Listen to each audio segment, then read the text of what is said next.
நான் காதலித்த பெண்ணையே திருமணம் செய்து கொண்டேன். இதை இங்கிலீஷ்ல சொல்லலாமா? அதுக்கு முன்னாடி லவ்க்கு ஒரு டிஸ்க்ளைமர். நீங்க லவ்வரை சூஸ் பண்றதுங்கிறது நீங்க லைஃப்ல எடுக்கக்கூடிய மிகப்பெரிய ரிஸ்க்ல அதுவும் ஒண்ணு. சரி, உங்க லவ்வரை பத்தி நினைச்சது போதும். Let's get back to the topic.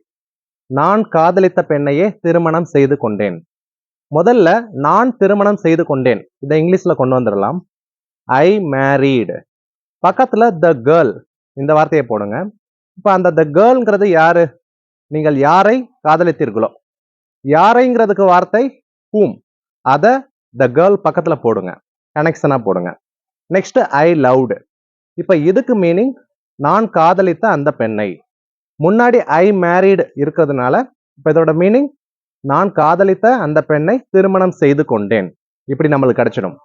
இப்ப உங்க கொஸ்டின், நான் பார்த்த பெண்ணை நீ பார்க்கவில்லை, இதை இங்கிலீஷ்ல போஸ்ட் பண்ணுங்க.